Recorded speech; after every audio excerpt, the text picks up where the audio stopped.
नमस्कार मित्रांनो, मी कमलेश नवाळे तुम्हा सर्वांचं स्वागत करतोय।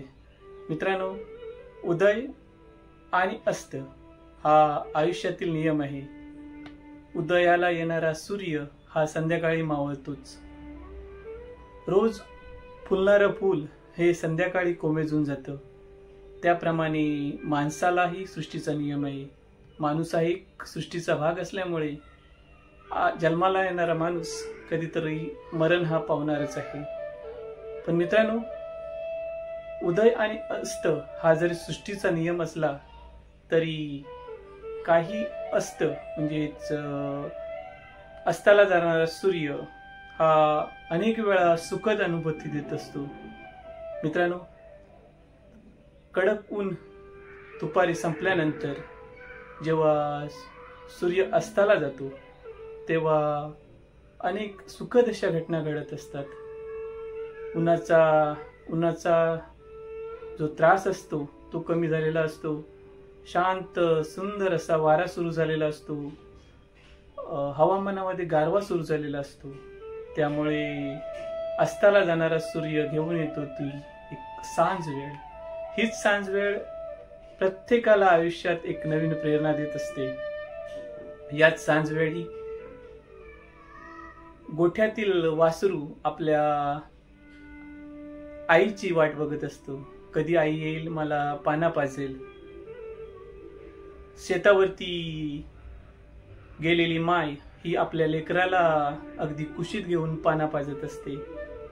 हा सृष्टीचा एक नियम आहे आणि सुखद अनुभूती देणारा हा एक प्रसंग आहेत। असे कितीतरी प्रसंग असतात, ते या सांज वेळी घडत असतात।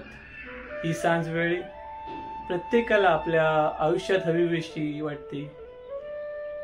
प्रियकराला प्रियसेशी अनेक गोष्टी करायच्या असतात या सांज वेळीच।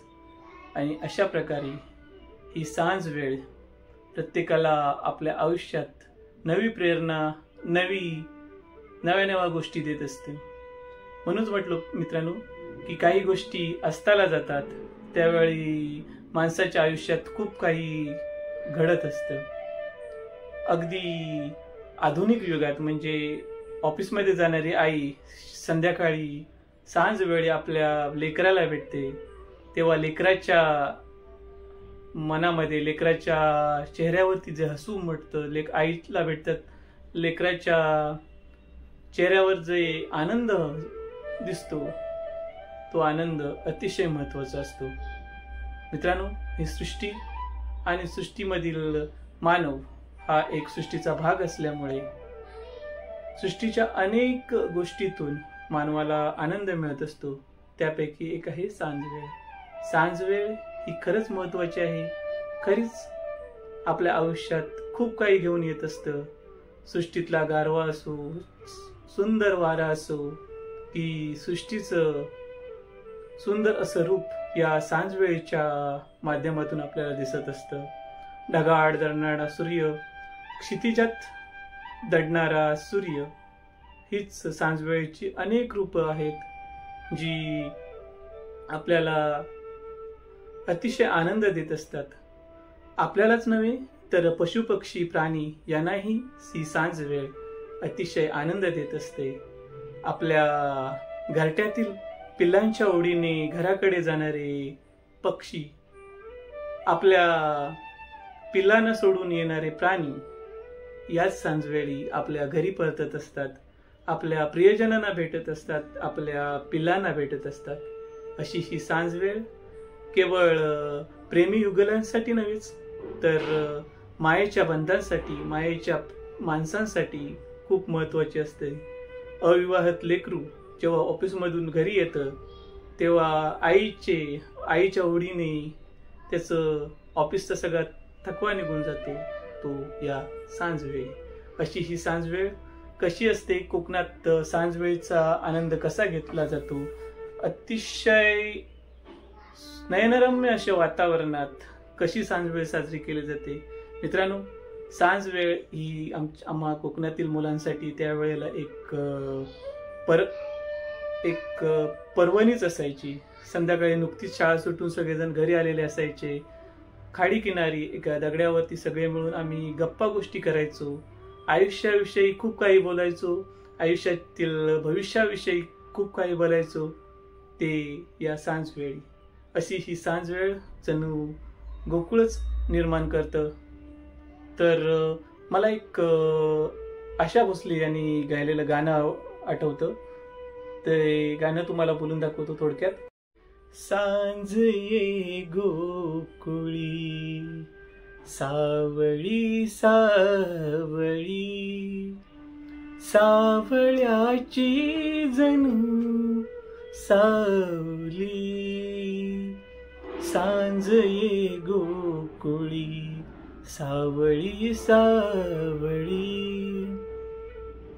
धूळ उडवीत गायी निघाल्या, श्याम रंगात वाटा बुडाल्या. परतती त्या सवे पाखरांचे थवे, पेल घंटा घुमे राहुळी. सांज ये गोकुळी सावळी सावळी, माऊली सांज अंधार पाना, विश्व सारे जणू होय कान्हा. माऊली सांज अंधार पाना, विश्व सारे जणू होय कान्हा. मंद वाऱ्यावरी वाहते बासरी, अमृतांच्या जणू ओंजळी. सांज ये गोकुळी सावळी सावळी, सांज ये गोकुळी सावळी सावळी. मित्रांनो, अशा प्रकारे मी गाणं थोडं गाण्याचा प्रयत्न केला, परंतु अतिशय सुंदर असं हे गाणं आहे. या सांज वेळेविषयी सांगणारं एक सुंदर असं गाणं आहे. ते मी तुम्हाला सांगण्याचा प्रयत्न केलाय. तर मित्रांनो, मी आज तुम्हाला कोकणातील सांज वेळेची काही दृश्य दाखवणार आहे. या सांज वेळी आम्ही काय मजा करायचो, कसे मजा करायचो, सांज वेळी कशा प्रकारे लोक आपली भविष्याविषयी जी माहिती असायची, भविष्याविषयी जे प्लॅनिंग असायचे, ते कशा प्रकारे व्यतीत करायचे, हे मी तुम्हाला या व्हिडिओच्या माध्यमातून थोडक्यात सांगण्याचा प्रयत्न करणार आहे. तर या सांज वेळेची दृश्य पाहायला विसरू नका. तुम्हीही बघा, तुमच्या प्रियजनांनाही दाखवा की कोकणातील सांज वेळ कशी असते. तर तुमच्या लहान मुलांनाही दाखवा, जेणेकरून कोकणातील नैसर्गिक सौंदर्य तुम्हाला अगदी तुमच्या प्रियजनांपर्यंत भरभरून पोचवता येतील आणि तुम्हालाही तुमच्या लहानपणी व्यतीत केलेली सांज वेळ अगदी सुंदररित्या तुम्हाला आठवून येईल असं मला वाटतं. तर वळूया या व्हिडिओकडे. व्हिडिओ अगदी शेवटापर्यंत पहा. जर तुम्हाला हा व्हिडिओ आवडला तर लाईक करा, शेअर करा, सबस्क्राईब करा. आणि आता वळूया सांज वेळी. चला पाहूया कोकणची खाडी. चला भेटूया सांज वेळेला, कोकणची सांज वेळ. व्हिडिओकडे वळूया. बिरबिर वाहे खट्याळ वारा, तरू नाचती संगे त्याच्या. पक्षीही मग झेप घेऊनी, गाणी गाती आठवणी सरांना. वाऱ्यावरती लता हालते, भ्रमरा जणू मोहिनी घालते. शोषून घेण्या मदहर्षाचे, फुलपाखरूही आतुर झाले. सायंकाळी ऊन कोवळे, लोभसवाने चित्र काढते. नभही जणू कापसाप्रमाणे, इकडे तिकडे भरकटलेले. भेट अशी ही तुझी माझी, सायंकाळी वेळी घडे. देण्या एकांत आम्हा, सूर्यही क्षितिजात दडे. मित्रांनो, ही कॉलेजमध्ये असताना मी एक या सायंकाळी जी सृष्टी आहे ती पाहून बनवलेली कविता होती मी, ती तुमच्यासाठी खास पेशकश केली. आणि हा निळाशार आकाश आणि त्या समोरील ह्या समुद्राचं पाणी, स्वच्छ असं पाणी, नुकताच उगवलेला चंद्रमा आणि अगदी कापसाप्रमाणे विस्कटलेले हे ढग आपण पाहू शकता. सायंकाळचं हे सुंदर असं दृश्य खास तुमच्यासाठी. मित्रांनो, सायंकाळी ची ही वेळ पाहून अनेक कविता आठवतात. अशीच यावी वेळ एकदा स्वप्नी देखील नसताना, असे घडावे अवचित काही तुझ्या समीप मी असताना.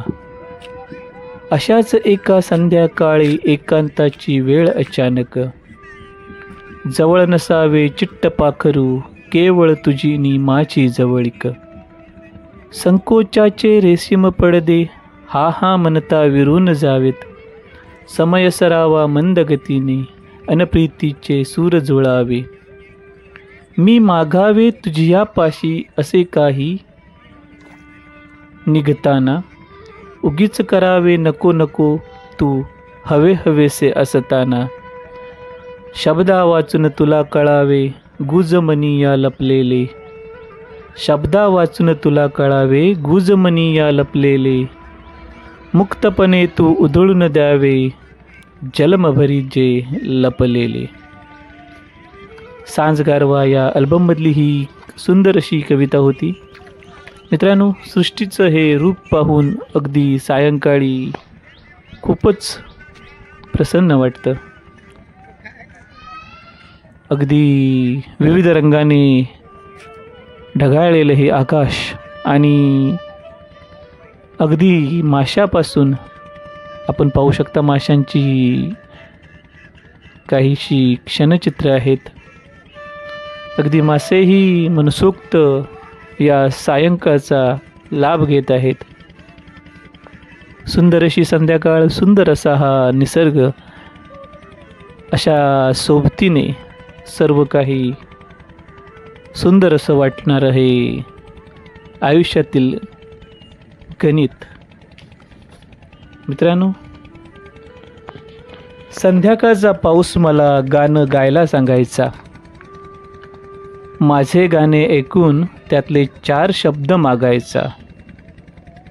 मी शब्द दिल्यावरती पाऊस अगदी खुश होई. नकशिकांत भिजून मला ओलाचिंब करून जाई. संध्याकाळचा पाऊस मग रिमझिम रिमझिम बरसायचा. माझे घर भिजून पुन्हा अंगणभर परसायचा. इंद्रधनु होऊन पाऊस 7 रंगात फुलत असे. उन्हात पाऊस, पावसात ऊन, छप्पा पाणी खेळत असे. पावसात चिंब चिंब भिजून मनामध्ये मोहर फुटत असे. पावसामुळे पावसासकट संध्याकाळ हवी वाटे. संध्याकाळचा पाऊस मला थेंबन थेंब आठवतो. संध्याकाळचा पाऊस मला थेंबन थेंब आठवतो. अजूनसुद्धा माझ्यासाठी पाऊस गाणी पाठवतो. अशी पावसाची ही आठवण, संध्याकाळच्या पावसाची आठवण खास तुमच्यासाठी. मित्रांनो, सृष्टीचं हे मोहक असं रूप पाहून सर्वांनाच भर पडते. अगदी कवीपासून ते पक्ष्यापर्यंत सर्वांनाच संध्याकाळचं हे मोहक रूप असं सर्वांना सुंदर असं वाटत असतं. भिंतीला टेकून उभा आहे मी मावळत्या सूर्याकडून एकटक पाहत. तोही एकटक माझ्याकडे पाहत. टेकलाय लाल भडक भिंती क्षितिजाला. थकलाय दिवसभराची शर्यत खेळून. लाटा किती जवळ जात आहेत त्याच्या, असं वाटतं आता पिऊन टाकतील त्याला एकाच घोटात. पण त्याला कायमचं संपवून शकणार त्या कधीच नाहीत. उद्या सकाळी तो उगवणारच आहे. आणि पुन्हा उद्याची नवी शर्यत खेळणार आहे. अशा प्रकारे सायंकाळचं वर्णन अतिशय सुंदर अशा रीतीने सायंकाळचं वर्णन केले आहे. सांज ही आठवणीची सांगता भरून आली, भरून असलेली सांज ही निशब्द मुग्ध ही वाहिली. वाहिली ती आसवे काटही ते तोडली, आसवांच्या रंगातही रंगून ती मंदली. सात हो तुझा तो अलगद सांज ही व्यायली, सांज भयाच्या साजली मंद भयाने वाहिली. अशा प्रकारे अनेक सुंदर कविता आपण या समोरच्या सृष्टी सौंदर्याकडे पाहून करता येतील. मित्रांनो, सृष्टीचा हा चमत्कार, सृष्टीचं हे सौंदर्य आपल्याला जगायला शिकवतं. अगदी सुक्या मनाला पालवी फोडते ही संध्याकाळ, प्रियकराला प्रेम करायला लावते ती ही संध्याकाळ, दोस्तांना आठवणी जगवायला लावते ती ही संध्याकाळ, आपल्या प्रियजनांची आठवण करायला लावते ती ही संध्याकाळ, आपल्याला गायला लावते ती ही संध्याकाळ, आपल्याला वाचायला लावते ती ही संध्याकाळ, आपल्याला लिहायला लावते ती ही संध्याकाळ, आपल्याला नाचायला लावते ती ही संध्याकाळ, आपल्याला गायला लावते ती ही संध्याकाळ. अतिशय संध्याकाळचं हे मोहक रूप खास तुमच्यासाठी पेशकश केली होती मी. सृष्टीतले कोकणातील काही सुंदर क्षण तुमच्यासाठी सादर केले मी. मित्रांनो, हा व्हिडिओ तुम्ही सर्वांनी शेवटापर्यंत बघा. अतिशय सुंदर असा सृष्टीने नटलेला हा व्हिडिओ खास तुमच्यासाठी पेशकश केला मी. मित्रांनो, पुढे भेटूया नवीन व्हिडिओमध्ये, नवीन निसर्गाच्या आणि एखाद्या सुंदर अशा व्यक्तिमत्वाला भेटून. मित्रांनो, निसर्ग काय आणि आपल्या व्यक्तिमत्व, सुंदर व्यक्तिमत्व काय, ही आपल्या विविध रंगाच्या छटा पसरवत असतात आणि याच छटा आपल्याला आपल्या जीवनात रंग भरत असतात. तर मित्रांनो, परत भेटूया नवीन व्हिडिओमध्ये. तोपर्यंत नमस्कार. मित्रांनो, हा व्हिडिओ तुम्हाला आवडला तर नक्की लाईक करा, शेअर करा, सबस्क्राईब करा. कारण सृष्टीचा हा साज लेवून तुमच्यासाठी खास पेश